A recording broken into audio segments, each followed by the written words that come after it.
Hello friends, তোমরা সবাই কেমন আছো? আশা করি সবাই ভালো আছো। তো আমি চলে এলাম তোমাদের সামনে ছোট্ট করে একটা ব্লগ ভিডিও নিয়ে, কেন বেশি বড় ভিডিও নিয়ে আসিনি। তো আজকে আমি চলে এসেছি খেতে, মানে জমি দেখতে। তো আজকে আমি মাঠে চলে এসেছি, তো মাঠে আসলাম, ভাবলাম যে ছোট্ট করে একটা ভিডিও করে তোমাদের সামনে তুলে ধরি। তো আজকে মেঘ যেভাবে বৃষ্টি হচ্ছিল সেভাবে এখন কিন্তু বিকাল দিকে বৃষ্টি নেই গো, বৃষ্টি কমে গিয়েছে। তো আমি এখন মাঠের দিকে আসলাম। তো তোমরা ভাববে কী জন্য আসলে এখন বিকালে। তো আমি এখন বিকাল দিকে মাঠের দিকে এসেছি জমিগুলো দেখতে। তো এখন যে আমার পিছনে যে জমিটা দেখতে পাচ্ছ, কিন্তু প্রচুর পরিমাণে কিন্তু ধানের ক্ষতি হয়েছে, কেননা 6 মাস কষ্ট করার পর 1 ঘন্টায় কিন্তু সব শেষ করে দিয়ে চলে গেল। তো এই ধানটা যে পরিমাণে মানে ক্ষতিটা হয়েছে, তো তোমাদেরকে ব্যাক ক্যামেরায় দেখাচ্ছি। তো দেখো কীভাবে ক্ষতিটা হয়েছে 1 ঘন্টায়। তো আমি তোমাদেরকে ব্যাক ক্যামেরায় দেখাচ্ছি। তো চলো তোমাদেরকে দেখানো যাক। তো তোমরা দেখতে পাচ্ছ ধানের ক্ষতিটা কীভাবে পরিমাণে হয়েছে। তো প্রচুর পরিমাণে কিন্তু ধানটা ক্ষতিগ্রস্ত হয়েছে। তো এই ধানটা মানে যে পরিমাণে ফসলটা হয়েছিল, কিন্তু সে পরিমাণে আর কিন্তু পাওয়া যাবে না। তো দেখতেই পাচ্ছ ধানটা প্রচুর পরিমাণে কিন্তু ক্ষতি হয়েছে মাঠে।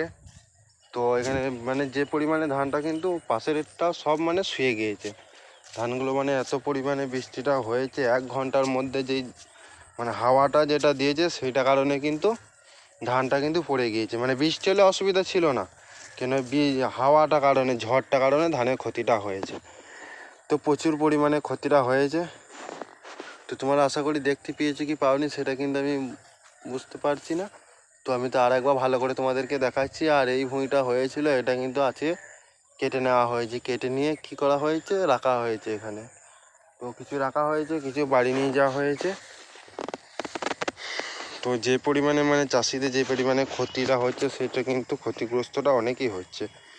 কেন আজকে এই দিকে হয়েছে, আরও দেখতে দেখতে আসলাম, কিন্তু আমি ভাবলাম যে তাও যে এতজন ক্ষতি, তা ভাবলাম যে এটাই ভিডিও করে একটা ছোট্ট ব্লগ করে তোমাদেরকে দেখার জন্য সুযোগ করে দিলাম।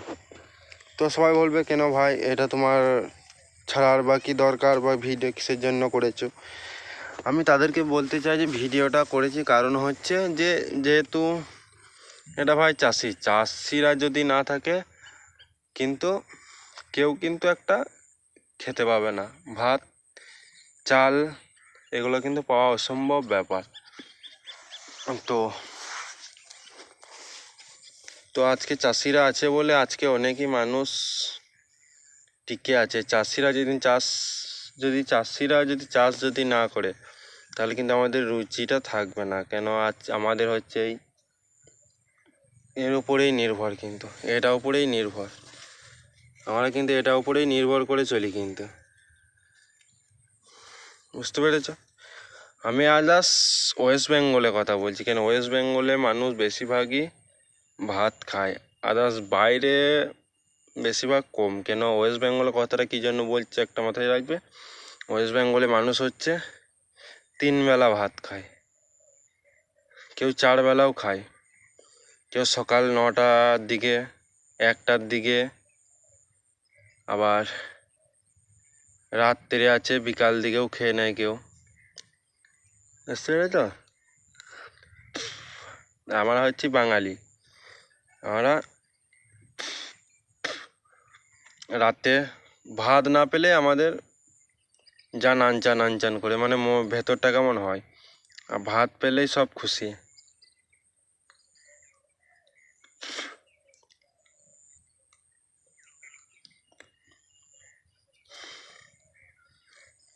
তো আজকে মানে বৃষ্টিটা বন্ধ হয়েছে, মানে একবারে নিমেষে চলে গিয়েছে, কিন্তু আকাশ কিন্তু পরিষ্কার হয়ে গিয়েছে।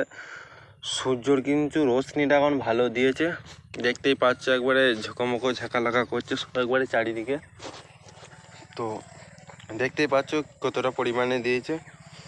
কেন একটাই কথা হচ্ছে, যখন লাস্টের দিকে মানে বৃষ্টিটা যে পরিমাণে দরকারই ছিল না, ভুঁই এখন মানে সব তো সাবমার্শাল থেকে বা কেউ সেলো থেকে সব ভুঁইগুলোতে পানি করলো। তো পানি করার পর 2 দিনের মধ্যে কিন্তু এমন পরিমাণে বৃষ্টিটা হলো, এটা কোনো অসুবিধা হয়নি, কিন্তু ঝড়টা যে পরিমাণে দিল সেই পরিমাণে কিন্তু ক্ষতিগ্রস্ত হতে হয়েছে, আদার্স আর কিছুই না।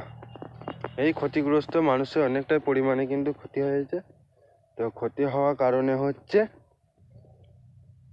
যে অনেক যে পরিমাণে 6 মাস কষ্ট করলো 1 ঘন্টায় যদি শেষ হয়ে যায়, তা বুঝতেই পারছো ভেতরটা কেমন হবে। একটা মানুষ যদি পরিশ্রম করে, আমি কথার মানে বলছি 1 মাসে যদি সেই মানুষটা পরিশ্রম করে করার পর 1 ঘন্টায় বা 5 মিনিটের মধ্যে যদি সেইটা পরিশ্রমের ফলটা যদি চলেই যায়, তা মানুষটা কতটা ভেঙে পড়বে। তা যে পরিমাণে মানে ক্ষতিটা হয়েছে সেই পরিমাণে ভেঙে যাওয়া মানে প্রচণ্ড মানে বিরাট ব্যাপার। কেননা যেতটুকু খরচা করেছিল, মানে যেই খরচাটুকু করেছে সেই খরচাটুকুই উঠবেই না। কেননা ধানটা যে পরিমাণে ক্ষতি হয়েছে, আর এমনিতে তো 36 ধানে এবারে ফলনটা সেরকম হয়নি, ফলনটা একটু কম। তো এই কথাই রইলো, তোমাদের সামনে নেক্সট ভিডিওতে আবার দেখা হবে পরে। তো এখন আমি তোমাদের সামনে এখন যাচ্ছি, তো পরে আবার নেক্সট ভিডিওতে তোমাদের সাথে দেখা হবে। বাই বাই, সবাই ভালো থাকবে। আর আমি কথার মধ্যে কোনো যদি ভুল বলে থাকি তো কমেন্ট বক্সে জানাবে। আর কথাটা যেটা আমি বলেছি যে চাষিদের উপলক্ষে যেই কথাটা আমি বলেছি, এটা যদি আমি খাঁটি কথা যদি বলে থাকি তাহলে কমেন্ট বক্সে কিন্তু কমেন্ট করে জানাবে। কেন ভাই, একটা চাষির কথা সবাইকে হেনস্থ মানে অঘৃণা করলে হবে না, তাদেরকে সাপোর্ট করতে হবে, বুঝতে পেরেছো? আর তাদেরকে কোনো সময় অবহেলা করলে হবে না। কেন, সেও মানুষ আমিও মানুষ, কর্ম কোনোদিন ছোট হয় না, এটা সবাই মাথায় রাখবে। কর্ম কিন্তু ছোট হয় না, যে কোনো কর্ম হোক, কর্ম কিন্তু কারোর কাছে কোনোদিন ছোট হয় না। আর কেউ যদি ভাবো যে ও কর্ম করে ও অকর্ম করে, মানে ধরে নাও আদার্স বলছি, কেউ ব্যবসা করে, কেউ বড় বিজনেসম্যান, কেউ ছোট বিজনেসম্যান, কেউ ধরে নাও ঠেলা গাড়ি নিয়ে ছোট ব্যবসা করে, তাকে তখন অবহেলা করতে নেই। কেন, সে ছোটো বলে সে নিজে ঠেলা গাড়ি নিয়ে বিচ্ছে বলে তাকে তুমি অবহেলা করবে, এটা কখনো না। আর যারা ধরে নাও বড় বড় বিজনেসম্যান, যারা চেয়ারে বসে বসে এই আমাদের মিডিল ক্লাসগুলোকে, যেগুলোকে মিডিল ক্লাস লো ক্লাসগুলোকে মানে